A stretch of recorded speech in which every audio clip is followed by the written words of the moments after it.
तो देखिए बेटे, ये जो टॉपिक है थोड़ा सा इसमें फिर हमारा जो फोकस होगा वो समझने के ऊपर होगा। जैसा मैंने आपसे कहा कि फाइनली एक 15-20 मिनट का सेशन जरूर करेंगे जो फीमेल मेंस्ट्रुअल साइकिल और ये जो फीमेल रिप्रोडक्टिव फंक्शंस हैं इसके ऊपर मैं आपसे एक एक्सटेम्पोर बहुत सारे क्वेश्चंस पूछ लूंगा ताकि हम एग्जाम रेडी हो सके। लेकिन सबसे पहले इस टॉपिक को समझ लेते हैं। तो देखिए, onset of puberty in female, तो यहां से क्वेश्चन की शुरुआत करते हैं कि जो ऑनसेट ऑफ प्यूबर्टी है फीमेल में वो जनरली मेल से 1-2 साल पहले होती है।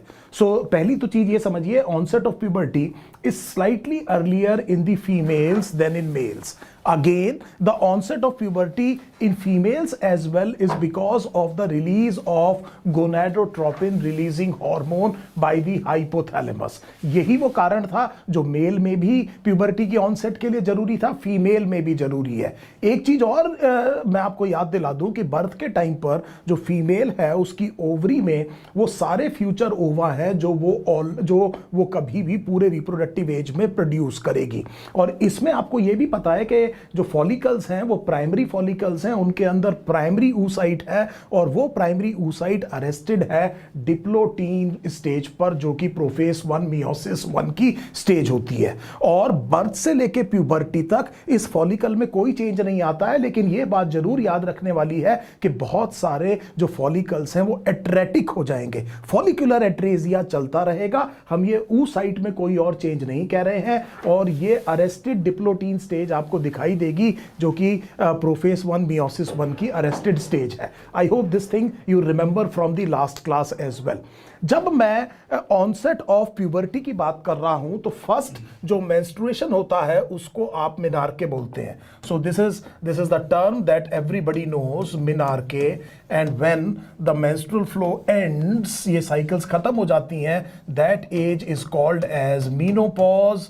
और इस पर्टिकुलर एज को, इस पर्टिकुलर पीरियड को हम रिप्रोडक्टिव एज कह रहे हैं ह्यूमन फीमेल की। सो ह्यूमन फीमेल की जो रिप्रोडक्टिव एज है उसको हमने कहा कि वो मेनार्के से लेकर के मीनोपॉज, दोनों का मतलब अब हमें बहुत अच्छी तरह से पता है।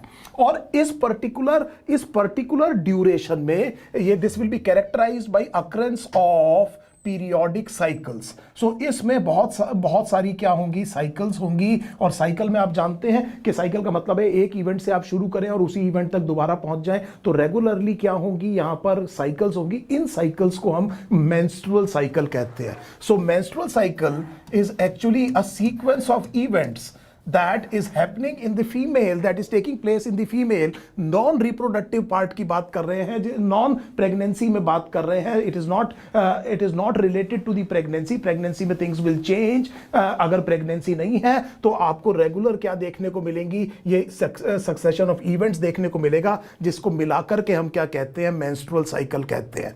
so I hope पहली बात तो हमें ये समझ में आ गई कि ये menstrual cycle का मतलब क्या है। अब देखिए, ये जो मेंस्ट्रुअल साइकिल है इसको मैं 2 तरह से पढ़ सकता हूं।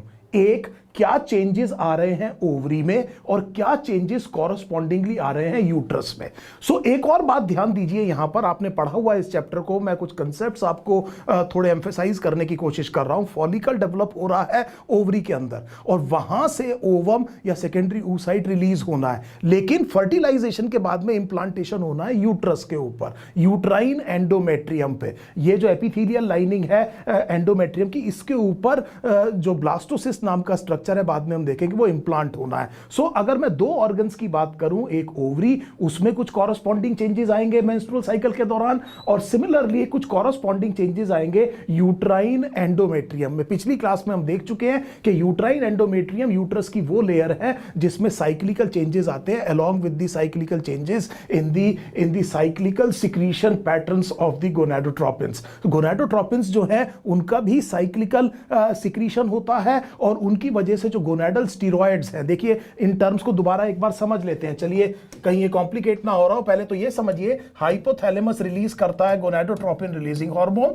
ये एक्ट करता है एंटीरियर पिट्यूटरी पे, एंटीरियर पिट्यूटरी रिलीज करता है गोनाडोट्रोपिन्स। और गोनाडोट्रोपिन्स कौन से हैं, FSH और LH। और क्योंकि ये गोनाडोट्रोपिन्स हैं तो ये गोनाड पर एक्ट करेंगे और इस बार जो गोनाड है उसका नाम है ओवरीज। और ओवरीज जो स्टीरॉयड हार्मोन प्रोड्यूस करेगा वो है ईस्ट्रोजन और प्रोजेस्टेरॉन। सो इसका मतलब जब मैं शब्द कर रहा हूं कि ओवेरियन स्टीरॉइड्स, तो मैं बात कर रहा हूं ईस्ट्रोजन एंड प्रोजेस्टेरोन की, और जब मैं बात कर रहा हूं गोनाडोट्रोपिन्स की तो मैं बात कर रहा हूं एफएसएच और एलएच की, जो कि एंटीरियर पिट्यूटरी सिक्रीट करता है। मेंस्ट्रुअल साइकिल में there will be an interplay between these hormones. So एक दूसरे से ये इन्फ्लुएंस होंगे, इनकी साइक्लिकल वेरिएशन आएगी मेंस्ट्रुअल साइकिल में। इनमें से कोई भी हार्मोन पूरी मेंस्ट्रुअल साइकिल में एक कांस्टेंट लेवल पर सिक्रीट नहीं होगा, कभी बढ़ेगा कभी घटेगा, कभी कोई बढ़ेगा कभी कोई घटेगा। सो ये जो मैं बात कर रहा हूं, this is the interplay between gonadotropins and gonadal steroids that happens in the menstrual cycle. और इसकी वजह से ये जो गोनाडोट्रोपिन्स है, इसकी वजह से ओवरी में चेंज आएगा, और जो ओवेरियन स्टीरॉइड्स है इसकी वजह से यूट्राइन एंडोमेट्रियम में चेंज आएगा। आई hope this concept is now absolutely clear. Please याद रखिएगा कि अगर कोई हार्मोन गोनाडोट्रोपिन है तो वो गोनैड पर एक्ट कर रहा है, और अगर एसेसरी सेक्स ऑर्गन्स पे एक्ट करना है तो वो गोनैड्स का जो स्टीरॉइड है वो करेगा। सो ईस्ट्रोजन प्रोजेस्टेरोन यूट्रस पे एक्ट करेंगे, एफएसएच और एलएच ओवरी पे एक्ट करेंगे। सो मेंस्ट्रुअल साइकिल में क्योंकि इन हार्मोन्स का एक इंटरप्ले हो रहा है, इसकी वजह से कुछ चेंजेस ओवरी में आएंगे और कुछ चेंजेस कॉरस्पॉन्डिंगली किस पे आएंगे, यूट्रस में आएंगे। ओवरी वो जगह है जहां फॉलिकल डेवलप कर रहा है जिसमें से ओवम रिलीज होगा, और यूट्रस वो जगह है जहां पर अगर फर्टिलाइजेशन हुआ तो बाद में एम्ब्रियो का क्या होगा, इंप्लांटेशन होगा। ये बेसिक कंसेप्ट है जब हम मेंस्ट्रुअल साइकिल को समझ रहे हैं कि क्यों ये चेंजेस आ रहे हैं। सो देखिए, अगर मैं ओवरी की बात करूं तो ओवरी में सबसे पहले एक फेज में फॉलिकल डेवलप होगा, उसके बाद में एक मैच्योर फॉलिकल रिलीज करेगा ओवम, इस प्रोसेस को आप कहेंगे ओव्यूलेशन। और उसके बाद में जो रप्चर्ड ग्राफियन फॉलिकल है वो एक टेम्परेरी एंडोक्राइन ग्लैंड का काम करेगा, उसे हम कहते हैं कॉर्पस ल्यूटियम। सो एक फेज कौन सी होगी, ल्यूटियल, ये वाली फेज कौन सी होगी, फॉलिकुलर, और बीच में एक इवेंट होगा जिसे आप कहेंगे ओव्यूलेशन। ये मैं बात कर रहा हूं ओवरी के संदर्भ में। सो मैंने कहा कि ओवरी में हर मेंस्ट्रुअल साइकिल के पहले पार्ट में क्या होगा, फॉलिकल का डेवलपमेंट होगा। जब फॉलिकल काफी डेवलप हो जाएगा तो एक फॉलिकल जिसे हम ग्राफियन फॉलिकल कहते हैं, पिछली क्लास में मैंने बताया था, वो रप्चर होगा और ओव्यूलेशन होगा। और ओव्यूलेशन के बाद में जो रप्चर्ड ग्राफियन फॉलिकल रह गया है ओवरी के अंदर, वो एक टेम्परेरी एंडोक्राइन ग्लैंड का काम करेगा जिसे हम कहते हैं कॉर्पस ल्यूटियम, और वो काफी सिक्रीटरी बनाएगा एंडोमेट्रियम को, और उस फेज को आप कहते हैं ल्यूटियल फेज। सो मुझे उम्मीद है पहली बात ये समझ में आ गई। साथ में अगर हम यूट्रस में देखें, सो यूट्रस में सबसे पहले the beginning of the menstrual cycle is the shedding of the endometrium. Endometrium जो स्लफ ऑफ होता है इसको हम कहते हैं मेंस्ट्रुअल फ्लो, और इससे साइकिल शुरू होती है। सबसे शुरू में 2 से 5 दिन तक हम ये कहेंगे कि एक मेंस्ट्रुअल फ्लो होता है। जो एंडोमेट्रियम पिछली साइकिल में डेवलप हुआ था, अगर प्रेगनेंसी नहीं हुई है तो वो शेड होता है, और इस स्लफ ऑफ एंडोमेट्रियम को ही हम आप मेंस्ट्रुअल फ्लो कहते हैं। और इसका मतलब ये हुआ कि day one of the menstrual flow is the day one of the menstrual cycle.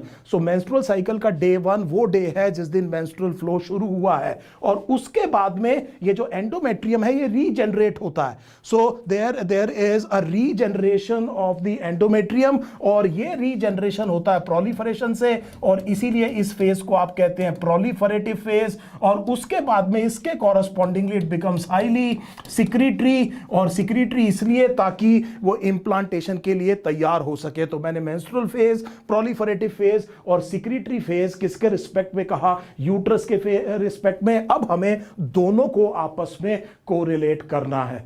सो बेटे अब हम आगे शुरू करते हैं। देखिए, अब मैंने आपसे ये कहा कि ये जो मेंस्ट्रुअल साइकिल है इसको जब हम आइडियल कहते हैं, सो देखिए, if something is called as an ideal तो उसकी एक ड्यूरेशन मुझे देनी पड़ेगी, इसको मैं कहूंगा 28 days.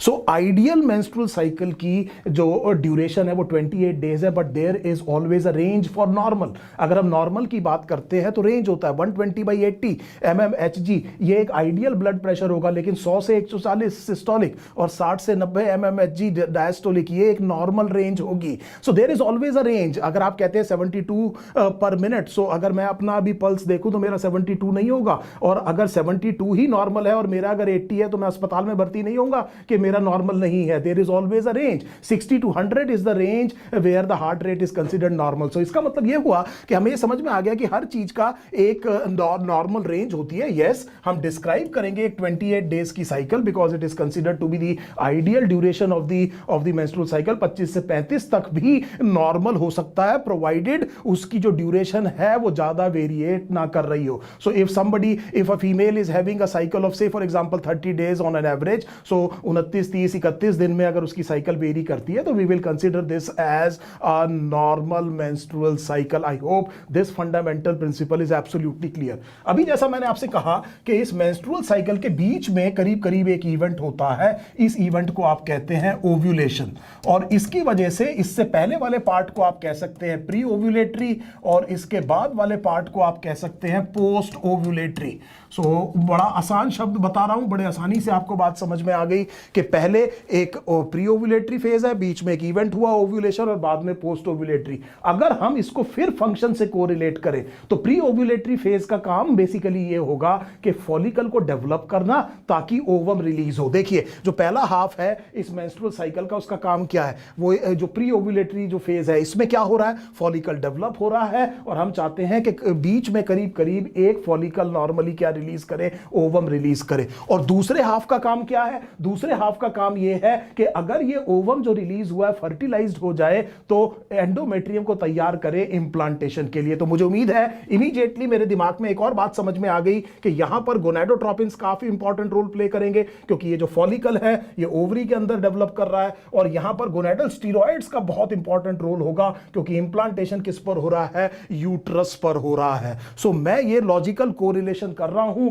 Events of menstrual cycle के साथ में, जो डिफरेंट इवेंट्स होते हैं मेंस्ट्रुअल साइकिल में. I hope this is now absolutely clear. Again जैसा हमने कहा कि यहां पर day one is the day one of the menstrual cycle. ये जो ओव्यूलेशन है ये 14 days prior to the onset of the next cycle होता है. सो जो नेक्स्ट साइकिल शुरू होगी, जो नेक्स्ट मेंस्ट्रुअल फ्लो होगा उसका डे वन अगली साइकिल का डे वन होगा. बड़े ध्यान से समझिए इस बात को. हमने ये कहा कि ये जो डे वन है मेंस्ट्रुअल फ्लो का, ये इस साइकिल का डे वन है. अगली साइकिल का जो मेंस्ट्रुअल फ्लो का डे वन होगा वो अगली साइकिल का डे वन होगा. और ये जो ओव्यूलेशन है ये 14 days prior to the onset of the next cycle होता है. सो ये जो 14 डेज गिने जाते हैं वो एक इस साइकिल से बैकवर्ड्स गिने जाते हैं, यहां से 14 डेज नहीं गिने जाते. 28 डेज साइकिल में यस इट इज ट्रू, आप यहां से गिने चाहे यहां से गिने इट विल बी डे 14, लेकिन जैसे ही साइकिल अगर 29 डेज की है तो एक्चुअली जो ओव्यूलेशन है वो डे 15 पर होगा, क्योंकि ovulation occurs 14 days prior to the onset of the next cycle. अब हम देखते हैं थोड़ा सा हार्मोन्स का इंटरप्ले. सो हार्मोन्स का इंटरप्ले देखते हैं. यहां पर मैंने प्री ओव्यूलेटरी फेज की बात करी. आप जानते हैं अगर मैं ओवरी की बात करूंगा तो प्रोलिफरेटिव तो फॉलिकुलर फेज की बात करूंगा, फिर ओव्यूलेटरी फेज की बात करूंगा. अगर मैं यूट्रस की बात करूंगा तो शुरू में मेंस्ट्रुअल फेज और उसके बाद में जो रीजनरेशन होता है थ्रू प्रोलिफरेशन उसकी बात करूंगा. आई होप वो इवेंट्स आपको पता है. The first hormone to appear, so देखिए क्वेश्चन शुरू कर रहा हूं मैं. The first hormone to appear would be the FSH. जो पहला हार्मोन होगा उसे हम कहेंगे FSH, follicle stimulating hormone. Menstrual cycle में जो पहला अपीयर होने वाला हार्मोन है वो एफएसएच है. इसका नाम ही है फॉलिकल स्टिमुलेटिंग हार्मोन. और याद कीजिए ओवरी में प्राइमरी फॉलिकल्स पड़े हुए हैं जिनमें प्राइमरी oocyte है अरेस्टेड एट डिप्लोटीन और प्रोफेस 1 मियोसिस 1, और ये उनकी डेवलपमेंट शुरू करता है. सो नॉर्मली एक से ज्यादा फॉलिकल्स की डेवलपमेंट होनी शुरू होती है, लेकिन वो फॉलिकल जिस पर एफएसएच के सबसे ज्यादा रिसेप्टर्स हैं वो डोमिनेंट फॉलिकल बनता है. और नॉर्मली फिर यही डोमिनेंट फॉलिकल मैच्योर होकर के ग्राफियन फॉलिकल बनता है, और जो बाकी डेवलप होने भी शुरू हुए थे वो एट्रेजिया में चले जाते हैं. सो इस फॉलिकल स्टिमुलेटिंग हार्मोन की वजह से फॉलिकल्स की इनिशियल डेवलपमेंट होनी शुरू हुई. और फिर मैंने आपसे कहा कि उन फॉलिकल्स में से जिस पर एफएसएच के सबसे ज्यादा रिसेप्टर्स होंगे वो डोमिनेंट फॉलिकल बन जाएगा, बाकियों की एट्रेजिया हो जाएगा. अब आप जानते हैं कि हमारे पास प्राइमरी फॉलिकल था और ये प्राइमरी फॉलिकल की डेवलपमेंट होगी और इस फॉलिकुलर फेज में बीच में सेकेंडरी बनेगा, फिर टर्शरी बनेगा और फाइनली क्या बनेगा? Graafian follicle. इन तीनों के डायग्राम, इन सब के डायग्राम मैं आपको पिछली क्लास में बहुत डिटेल में करा चुका हूं. मुझे उम्मीद है आपने रिवाइज किया हुआ होगा. सो इसके बाद में एफएसएच के बाद में जो दूसरा हार्मोन आता है, the second hormone hormone would be the LH। सो जो दूसरा हार्मोन है इसका नाम है LH, द ल्यूटिनाइजिंग हार्मोन, इसका नाम है ल्यूटिनाइजिंग हार्मोन। और फिर ये दोनों हार्मोन्स मिलकर के फॉलिकल की फर्दर डेवलपमेंट शुरू करते हैं। सो मुद्दे की बात यह है कि फॉलिकल की जो इनिशियल डेवलपमेंट है वो FSH की वजह से शुरू होती है, और FSH के तुरंत बाद एक आध दिन के अंदर ही क्या सिग्निफिकेंट अमाउंट में आना शुरू हो जाता है LH, और फिर FSH और LH दोनों मिलकर के फॉलिकल्स की डेवलपमेंट करते हैं। फॉलिकल की डेवलपमेंट हम पिछले क्लास में देख चुके हैं। प्राइमरी फॉलिकल कन्वर्ट होगा सेकेंडरी में, सेकेंडरी कन्वर्ट होगा टर्शरी में, और टर्शरी फाइनली मैच्योर होकर के क्या बनेगा, ग्राफियन फॉलिकल बनेगा। इसीलिए मैंने पिछली क्लास में उन फॉलिकल्स का काफी डिटेल्ड डिस्कशन आपसे किया था, ताकि आपको ये इस मेंस्ट्रुअल साइकिल से पहले उनकी पिक्चर दिमाग में रहे। और मुझे उम्मीद है अब आप समझ पा रहे होंगे कि उन फॉलिकल्स के साथ में क्या हो रहा है। अब देखिए, अब ये जो दोनों के दोनों जो सेल्स हैं ये फॉलिकल की डेवलपमेंट कर रहे हैं। सेकेंडरी फॉलिकल में याद कीजिए देयर वर ग्रैनुलोसा सेल्स। देखिए, ल्यूटिनाइजिंग हार्मोन को ल्यूटिनाइजिंग इसलिए कहते हैं, फिर ध्यान से सुनिएगा, ल्यूटिनाइजिंग हार्मोन को ल्यूटिनाइजिंग हार्मोन इसलिए कहा जाता है क्योंकि वो नॉर्मल सेल्स को ल्यूटीन सेल्स में कन्वर्ट करता है। सो नॉर्मल सेल्स को किस में कन्वर्ट करता है, ल्यूटीन सेल्स में। ल्यूटीन सेल्स का मतलब है they are very secretory in nature. So इसका मतलब ये हुआ कि एक नॉर्मल सेल अगर उसके ऊपर LH एक्ट करेगा तो ये कन्वर्ट हो जाएगा एक ल्यूटीन सेल में, और ये ल्यूटीन सेल क्या करेगा, कुछ सिक्रीट करेगा। आई hope this thing is now absolutely clear. ये बात आपको बहुत अच्छे से समझ में आ गई होगी। और जो सेकेंडरी फॉलिकल है उसमें आप ग्रैनुलोसा सेल्स को याद कीजिए, और ये जो LH है उसकी वजह से वो जो ग्रैनुलोसा सेल्स हैं वो ग्रैनुलोसा ल्यूटीन सेल्स में कन्वर्ट हो जाएंगे। अब आपको फर्क समझ में आ गया, what are granulosa cells, what are granulosa lutein cells, why LH is called as luteinising hormone, क्योंकि इसकी वजह से ये जो फॉलिकल है इसके अंदर जो ग्रैनुलोसा सेल्स हैं वो किस में कन्वर्ट हो गए हैं, ग्रैनुलोसा ल्यूटीन सेल्स में। ल्यूटीन सेल्स के बारे में मैं आपको बता चुका हूं, सिक्रीटरी है। याद कीजिए जब हम टर्शरी फॉलिकल की बात कर रहे थे, एक फ्लूइड अपीयर होनी शुरू होती है, एक कैविटी बनती है जिसे हम कहते हैं एंट्रम, उसके अंदर एक एंट्रल फ्लूइड है। ये वही फ्लूइड है जो ये ग्रैनुलोसा सेल सिक्रीट कर रहे हैं, और इसमें इन ग्रैनुलोसा सेल के सिक्रीशन में एक हार्मोन प्रेजेंट होगा जो करीब करीब day 6 of the menstrual cycle से आना शुरू होगा, जिसका नाम है ईस्ट्रोजन, जिसका नाम है ईस्ट्रोजन। सो FSH के बाद LH की वजह से granulosa cell, granulosa lutein cells, granulosa lutein cells ने एक फ्लूइड सिक्रीट करना शुरू किया, और इस फ्लूइड के अंदर एक हार्मोन, उस हार्मोन का नाम है ईस्ट्रोजन। अब आपको पता लग गया what is the site of production of oestrogen in the human females. So तीसरा कलर लेते हैं। हमने ये कहा कि जो तीसरा हार्मोन आना शुरू हुआ करीब करीब डे 6 पर, इसका नाम है ईस्ट्रोजन। अब ये जो ईस्ट्रोजन है, मैंने आपको पिछली क्लास में बताया था कि कोई भी स्ट्रक्चरल अगर रोल अगर आप देंगे तो ईस्ट्रोजन को देना चाहिए आपको। आप जानते हैं oestrogen development of secondary sexual characters के लिए रिस्पॉन्सिबल होता है। सो इसीलिए जब हम ये कह रहे हैं कि ये जो एंडोमेट्रियम है जो शेड हुआ, ये रीजनरेट होता है through proliferation, that would be the function of oestrogen in pre ovulatory phase.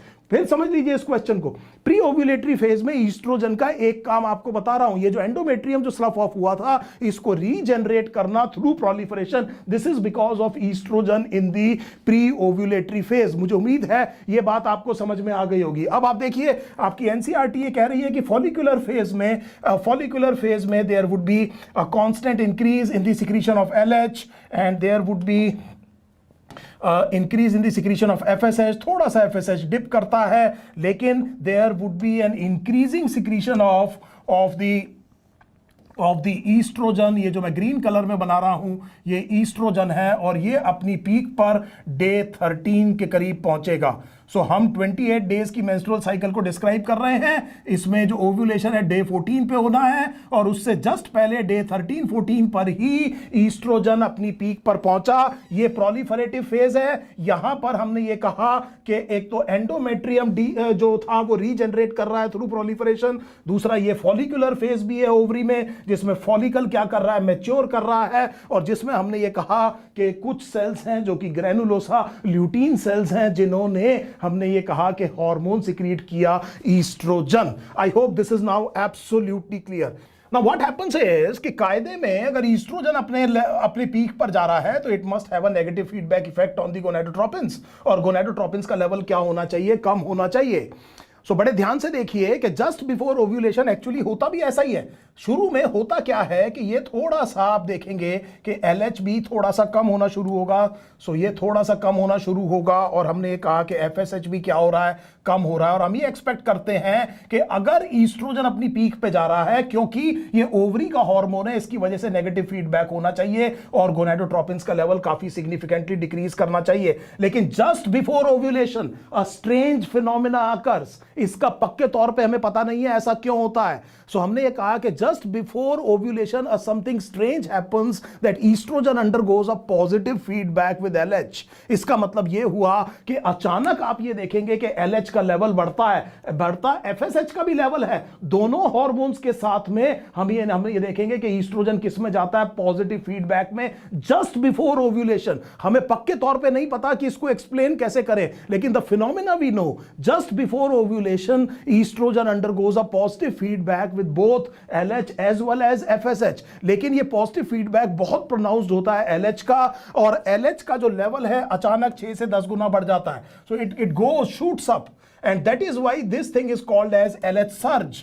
इसको हम कहते हैं LH सर्ज। सर्ज का मतलब आप समझ गए, there is a dramatic increase in the level of the luteinising hormone just before ovulation. हमें पक्के तौर पे, मैं बार बार आपसे कह रहा हूं, नहीं पता कि इसके पीछे वजह क्या है। This is unusual. नॉर्मली जब ईस्ट्रोजन का लेवल ज्यादा होता है तो गोनाडोट्रोपिन्स का लेवल कम होना चाहिए। This is what is negative feedback control. Negative feedback control always bring stability, that is the norm. Generally ऐसा ही होता है। लेकिन just before ovulation this strange thing happens and estrogen undergoes a positive feedback with LH and FSH as well। so let me be absolutely clear, FSH का level भी increase करता है लेकिन उतना नहीं करता, इसीलिए मैं इसको FSH सर्ज नहीं कह रहा हूं। ध्यान दीजिए, FSH सर्ज नहीं कह रहा हूं, LH के लेवल को क्या कह रहा हूं, सर्ज कह रहा हूं। अब देखिए, क्योंकि दोनों गोनाडोट्रोपिन्स बढ़ गए तो अचानक जो नंबर ऑफ सेल्स है फॉलिकल के, आप याद कीजिए जो टर्शियरी फॉलिकल है, ग्राफियन फॉलिकल है, अचानक नंबर ऑफ सेल्स क्या होंगे, इंक्रीज होंगे। उनके अंदर प्रेशर क्या होगा,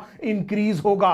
so there was a connective tissue outside which was called as theca externa. और अगर अंदर अचानक नंबर ऑफ सेल्स बढ़ जाएं और उसके अंदर फ्लूइड का सिक्रीशन बढ़ जाए तो आप समझ सकते हैं कि फॉलिकल के अंदर प्रेशर क्या हो जाएगा, इंक्रीज हो जाएगा। और इस LH सर्ज की वजह से ये जो ग्राफियन फॉलिकल है ये रप्चर होगा, और रप्चर होने की वजह से वो जो क्यूमुलस ऊफोरस जगह थी जहां पर सस्पेंडेड था, अब secondary oocyte arrested at metaphase 2 of meiosis 2 वो रिलीज होगा, और इस प्रोसेस को हम कहते हैं ओव्यूलेशन।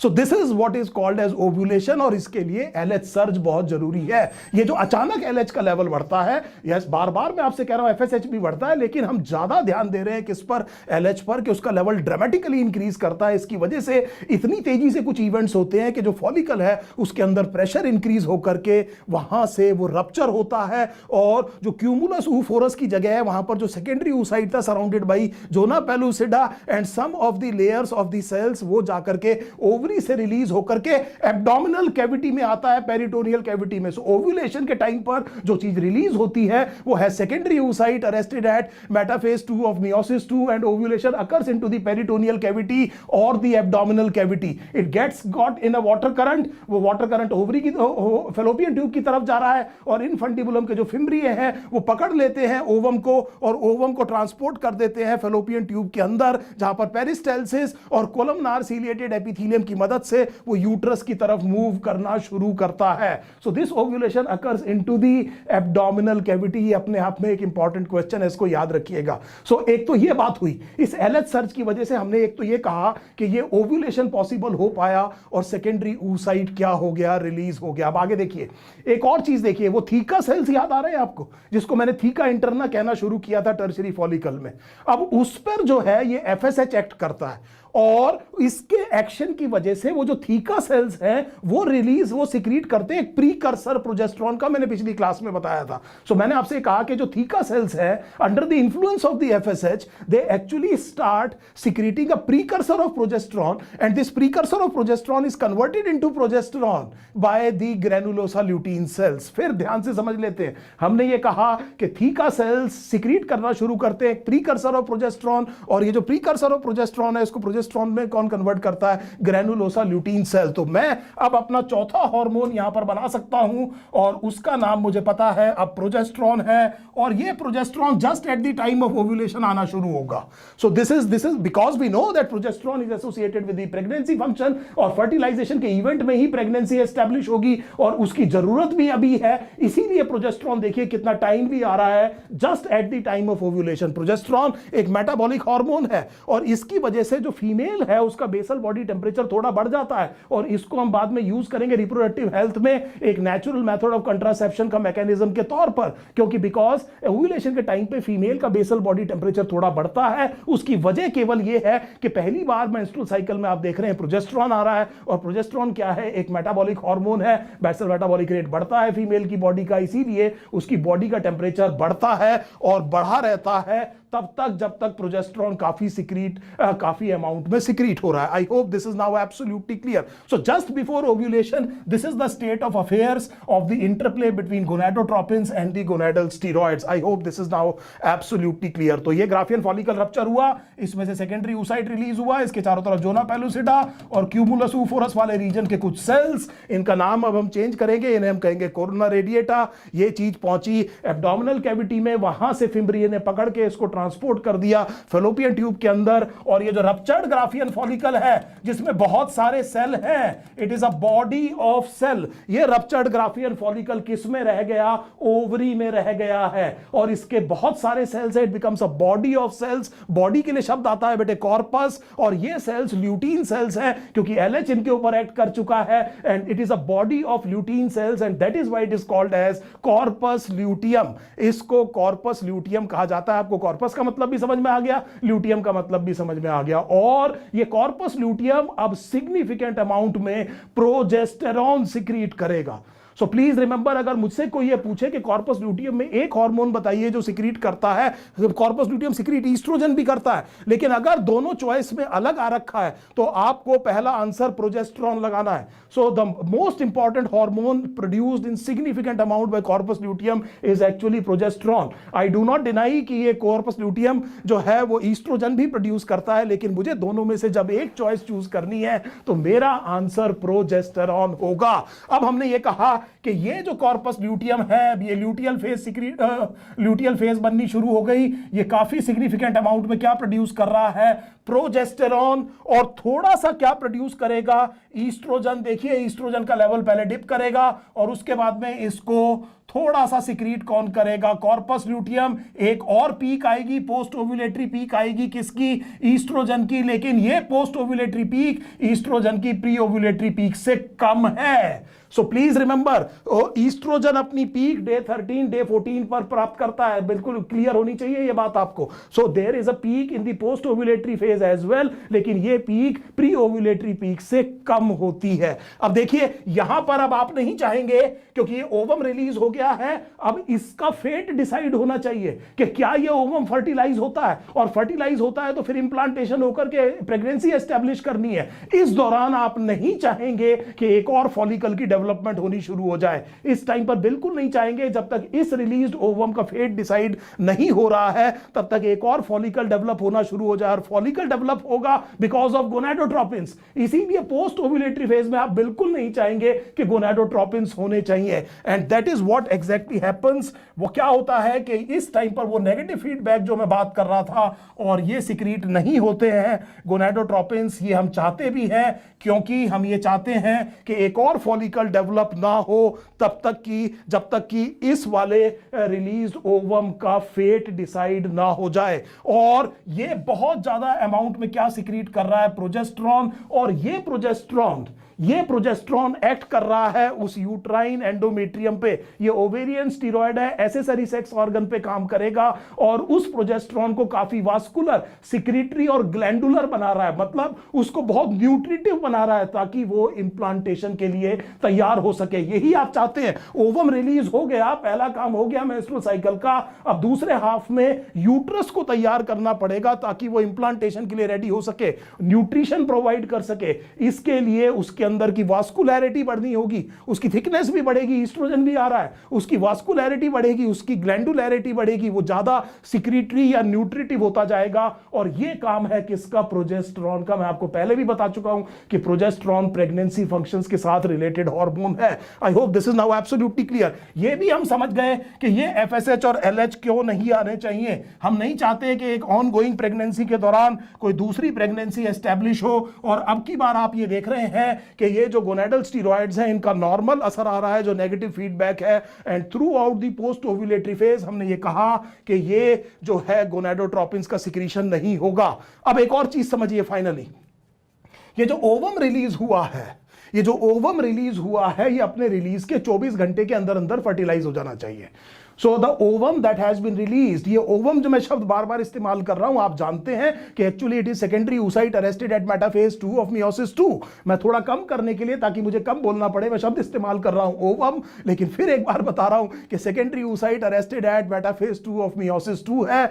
ये ओवम जो रिलीज हुआ है, ये 24 घंटे के अंदर अंदर फर्टिलाइज हो जाना चाहिए। सो इसीलिए बेटे जो फर्टिलाइजेशन होने के लिए जो स्पर्म और ओवम का साइमल्टेनियसली फैलोपियन ट्यूब के एम्पुलर रीजन में होना बहुत जरूरी है। इसीलिए आपकी एनसीईआरटी कहती है कि ये एक्सप्लेन कर पा रहे हैं हम इस बात से कि क्यों दोनों जनों के, दोनों पार्टनर्स के कपल में, मेल और फीमेल दोनों के रिप्रोडक्टिवली हेल्दी होने के बाद में कई बार प्रेगनेंसी नहीं होती है। For the simple reason there is a very narrow window for fertilisation to take place, that is only 24 hours after the release of the secondary oocyte from the ovary. I hope this is now absolutely clear. अगर ऐसा नहीं हुआ, अगर 24 घंटे में ये ovum क्या नहीं हुआ, फर्टिलाइज नहीं हुआ, तो वो डीजेनरेट हो जाएगा, इट बिकम्स अ ब्लाइटेड ओवम। वो जाकर के डीजेनरेट हो जाएगा 24 घंटे के बाद में, वो बेसिकली क्या नहीं होगा, बचेगा नहीं, और वो डीजेनरेट होगा, और इस डीजेनरेटेड ओवम को आप ब्लाइटेड ओवम कहते हैं। सो इसका मतलब ये हुआ कि अगर डे 14 पर, अगर डे 14 पे क्या हुआ है, ओव्यूलेशन हुआ है, तो डे 15 तक हम ये कह रहे हैं कि फर्टिलाइजेशन हो जानी चाहिए, नहीं तो अब ओवम फर्टिलाइजेबल नहीं रहेगा और वो डीजेनरेट होकर के ब्लाइटेड ओवम कन्वर्ट हो जाएगा। और अगर वो फर्टिलाइज होता है तो जो एम्ब्रियोनिक डेवलपमेंट होती है, ब्लास्टोसिस्ट स्टेज, वो post fertilization 7th 8th day पे इंप्लांट हो जाना चाहिए।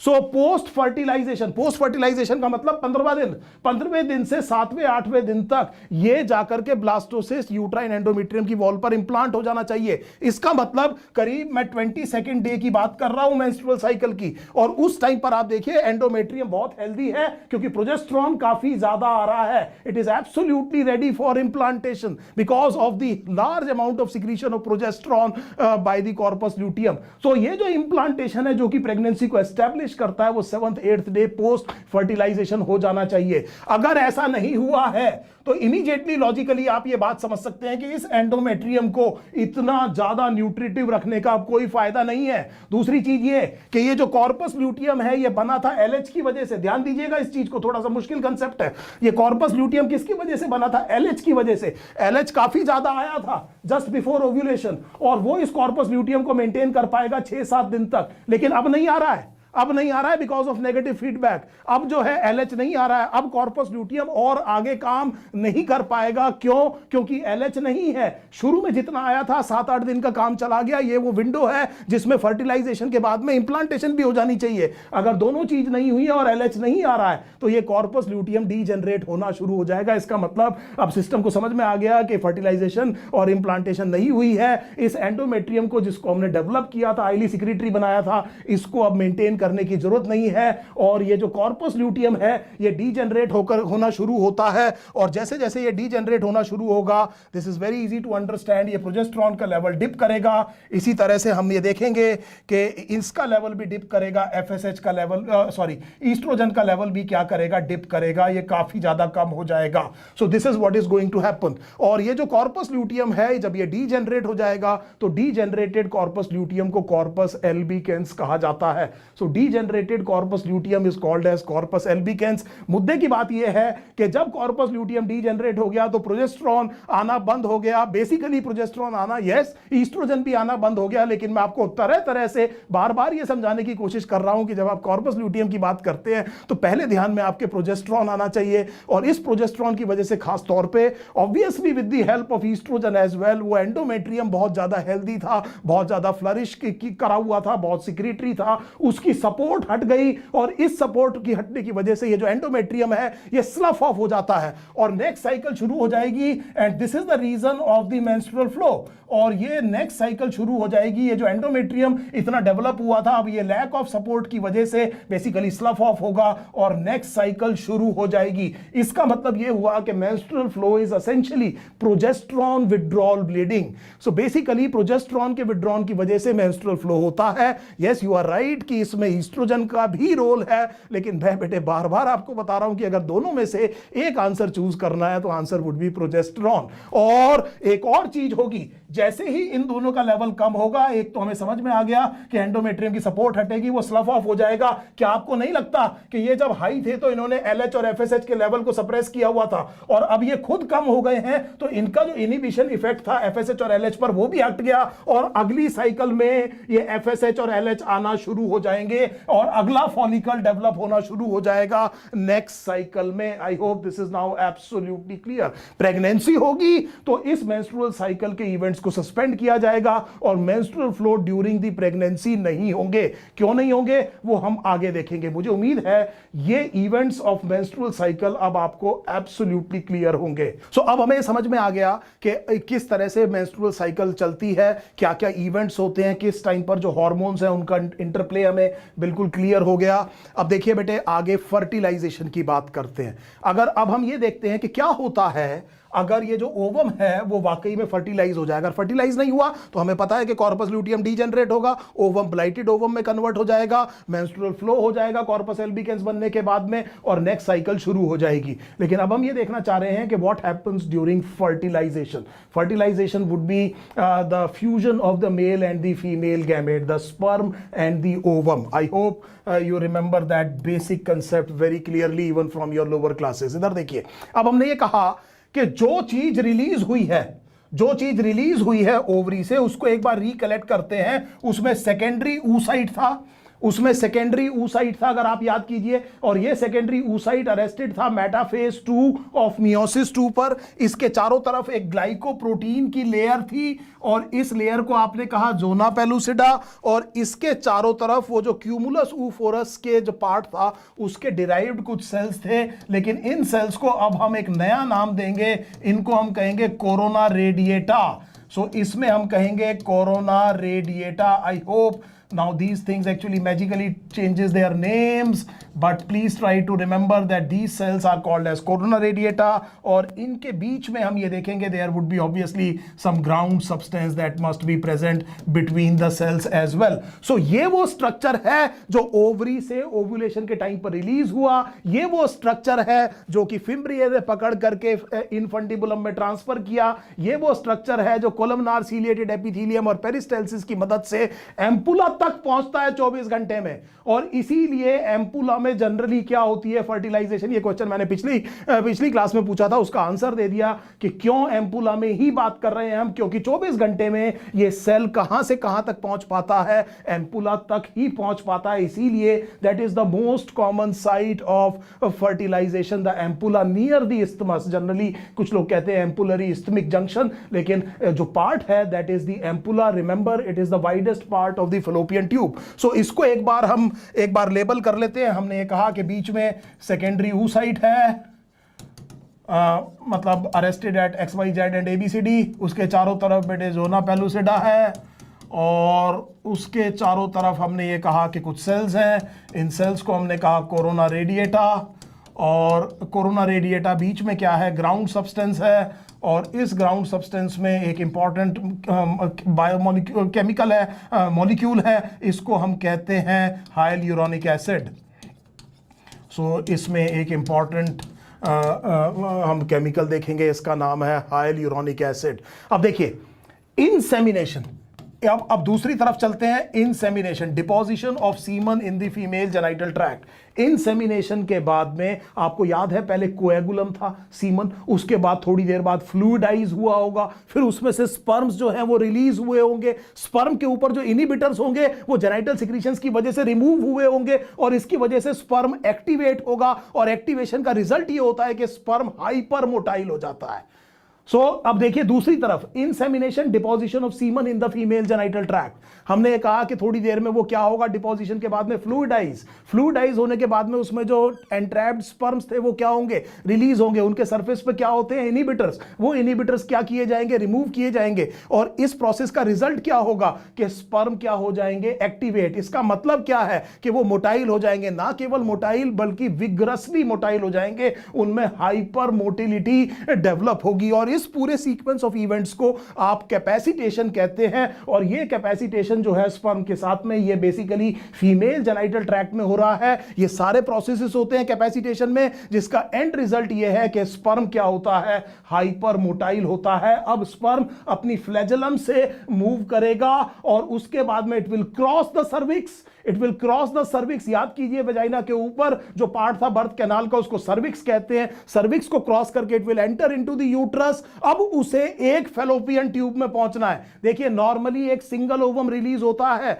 मेंस्ट्रुअल साइकिल में, जनरली ऑल्टरनेट ओवरीज सिक्रीट करती हैं, रिलीज करती हैं ओवम को। इसका मतलब अगर एक मेंस्ट्रुअल साइकिल में लेफ्ट ने किया है तो दूसरे में राइट करेगा। This normally happens, generally happens, but it is not the norm. And normally a single ovum is release, but that is also that is not always necessary, but generally ऐसा होता है कि एक सिंगल ओवम रिलीज होता है और alternatively जो ovaries हैं वो रिलीज करती हैं। इसका मतलब ये जो सेकेंडरी oocyte है दोनों फेलोपियन ट्यूब्स में से कहीं पर भी हो सकता है।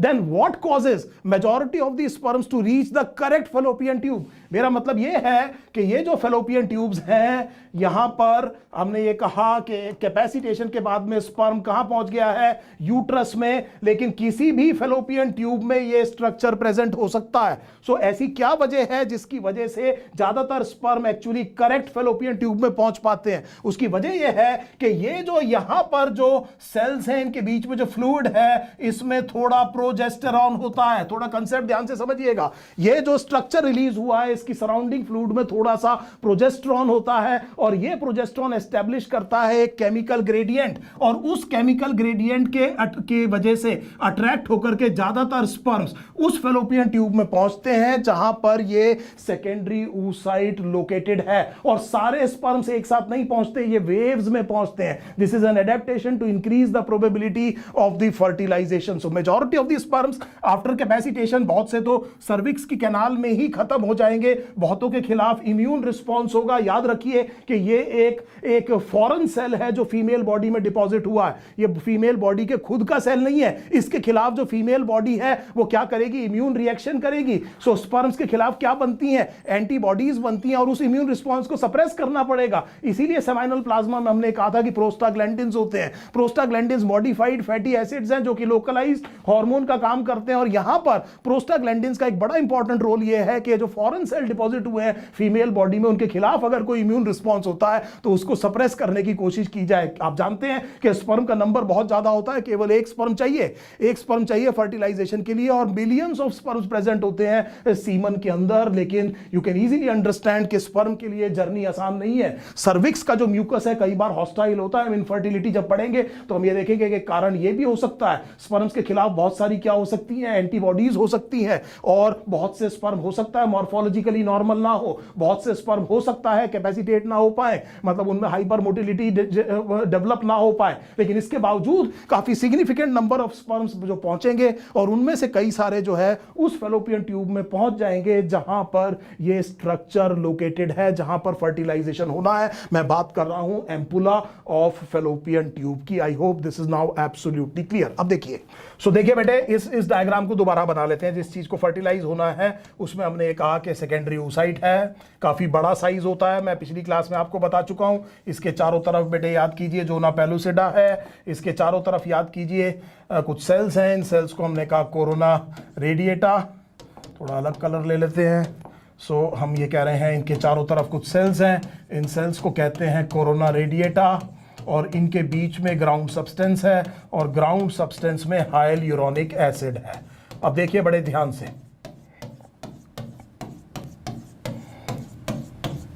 थोड़ा सा इसको जानबूझ करके मैं बना रहा हूं ताकि मैं आपको प्रोसेस ऑफ फर्टिलाइजेशन, जो कि देखिए अगर आपने चैप्टर 1 पढ़ा है यूनिट 6 का, सो रिप्रोडक्शन इन ऑर्गेनिज्म, उसमें जहां पर इवेंट्स की बात की है वहां पर आपकी एनसीईआरटी बिल्कुल क्लियरली कहती है कि fertilization is the most critical event in sexual reproduction. देखिए आपकी एनसीईआरटी में कहीं लाइन लिखी है चैप्टर नंबर 1 में रिप्रोडक्शन इन ऑर्गेनिज्म में कि अगर आप बात करें गैमेटोजेनेसिस, गैमेट ट्रांसफर, फर्टिलाइजेशन और एम्ब्रियोनिक डेवलपमेंट, ये 4 इवेंट्स बताए हैं रिप्रोडक्शन इन ऑर्गेनिज्म में। और बना बनाया क्वेश्चन है, अगर एग्जामिनर आपसे पूछे बताइए इन चारों में सबसे क्रिटिकल कौन सा है, द आंसर इज फर्टिलाइजेशन। और उसी फर्टिलाइजेशन की हम बात कर रहे हैं बेटे। और हमने ये कहा कि लेट अस से कि कुछ स्पर्म्स जो है इसकी विसिनिटी में पहुंचे। आप याद कीजिए स्पर्म के इस एंड पर acrosome, if you remember this thing, ये स्पर्म के इस एंड पर क्या था, एक्रोजोम। जब ये स्पर्म्स यहां पर पहुंच रहे हैं, सो जब ये स्पर्म्स यहां पर पहुंच रहे हैं तो ये सिक्रीट करेंगे, याद कीजिए स्पर्म लाइसेंस, यहां पर सिक्रीट होगा स्पर्म लाइसेंस। याद कीजिए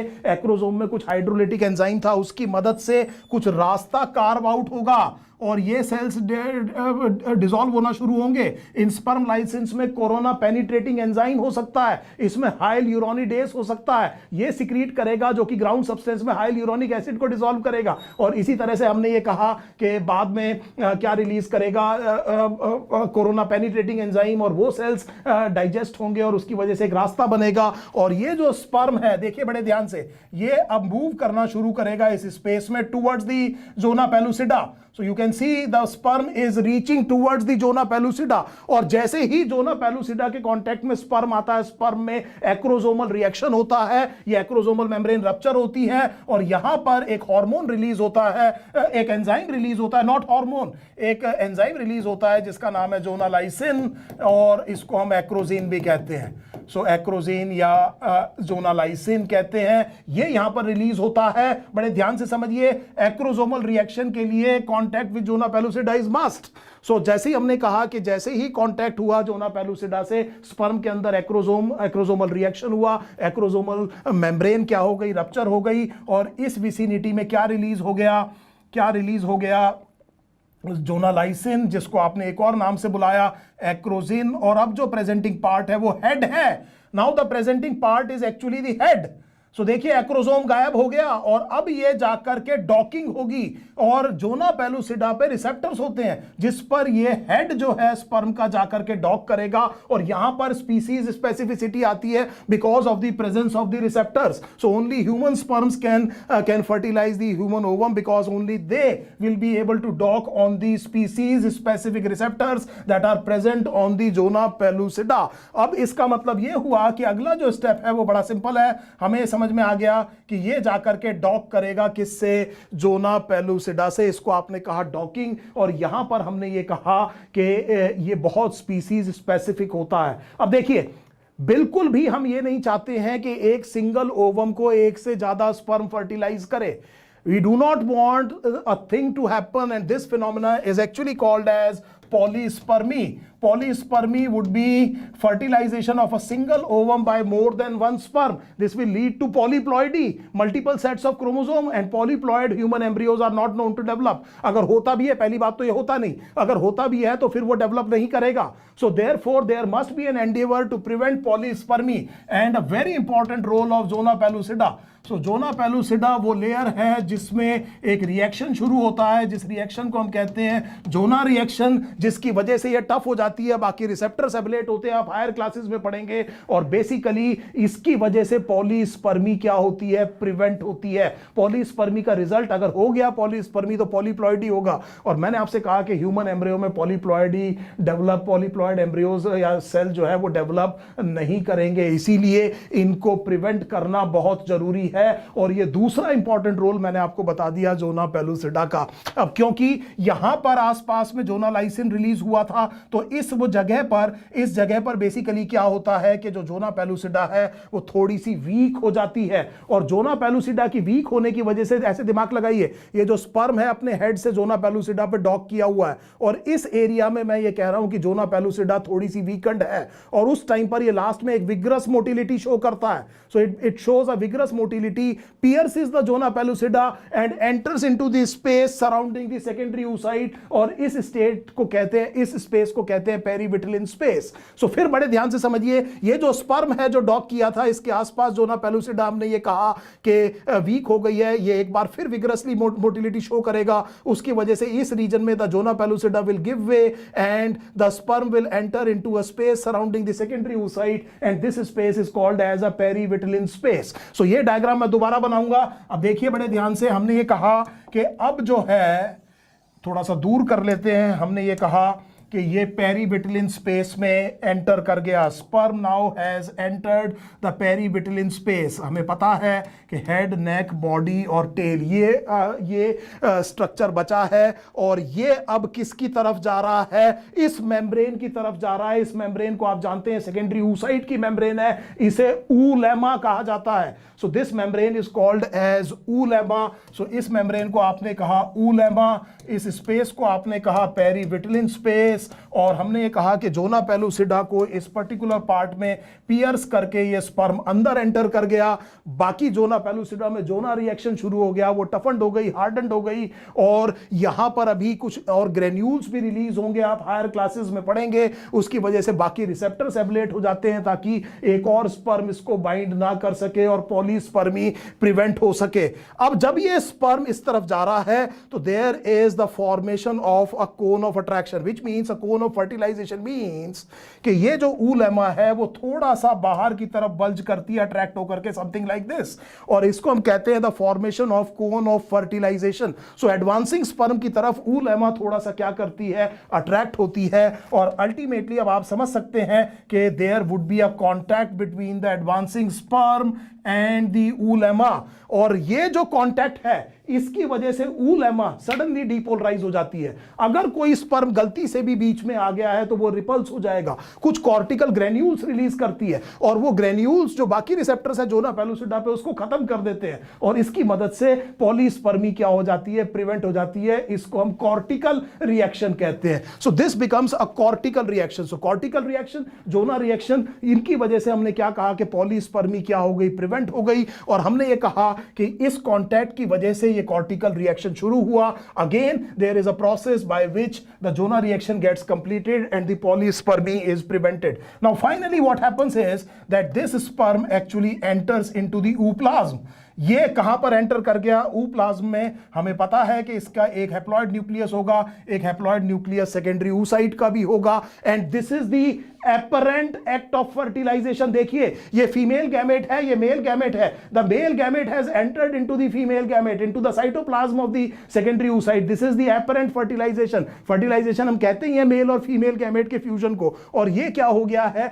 apparent fertilization हो गया है. लेकिन अभी भी दोनों न्यूक्लियस आपस में फ्यूज नहीं हुए हैं. इस सेल के अंदर दो न्यूक्लियस है. एनालॉजी देनी नहीं चाहिए, लेकिन आपको एक डाई कैरियन स्टेज याद आ रही होगी फंजाई में. सो उसमें उस तरह का ही कुछ काम यहां पर समझ लीजिए कि अभी गैमेट तो एंटर कर गया है, लेकिन अभी दोनों न्यूक्लियस अभी सेपरेट है. और जैसे ही ये स्पर्म ooप्लाज्म में एंटर किया into the cytoplasm of the secondary oocyte, उसी टाइम पर ये जो सेकेंडरी oocyte अरेस्टेड था मेटाफेज 2 ऑफ मियोसिस 2 पर, ये सेकेंड मियोटिक डिवीजन कंप्लीट करता है, और सेकेंड पोलर बॉडी रिलीज हो जाएगी इस पेरीविटिलिन स्पेस में, और खुद कन्वर्ट हो जाएगा ooted या ओवम के अंदर. So as soon as the sperm enters into the cytoplasm of the secondary oocyte, the secondary oocyte which was arrested at metaphase 2 of meiosis 2 completes meiosis 2, releases the second polar body, gets converted into ooted and hence into the ovum. So this is the time that the second meiotic division is actually completed. ये question काफी commonly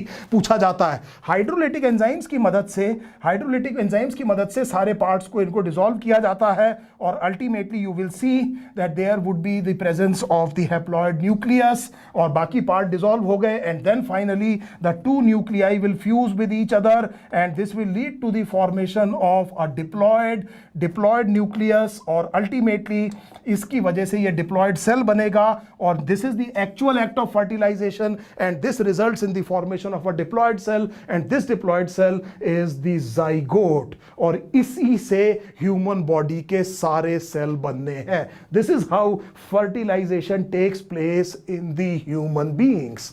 So फिर ध्यान समझ लीजिए, जो release हुआ था, एक बार बहुत तेजी से रिवाइज करता हूं आपके सामने. जो रिलीज हुआ था उस स्ट्रक्चर को याद कीजिए, ओवरी से सेकेंडरी oocyte, उसके चारों तरफ क्या क्या चीजें थी.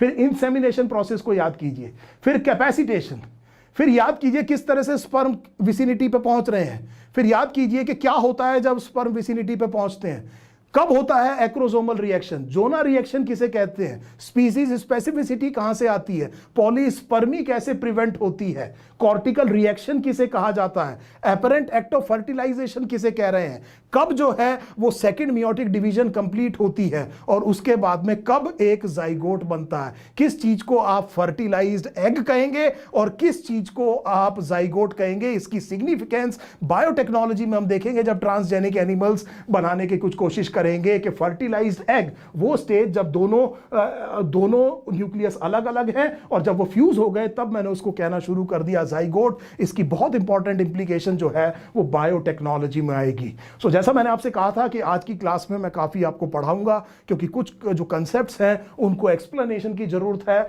आपने एनसीईआरटी पढ़ना है, आपने एनसीईआरटी पढ़ना है. हम काफी बाहर गए हैं एनसीईआरटी के, लेकिन हमारा मकसद एनसीईआरटी के बाहर जाने का यही है कि आपको खुद एनसीईआरटी समझ में आनी चाहिए.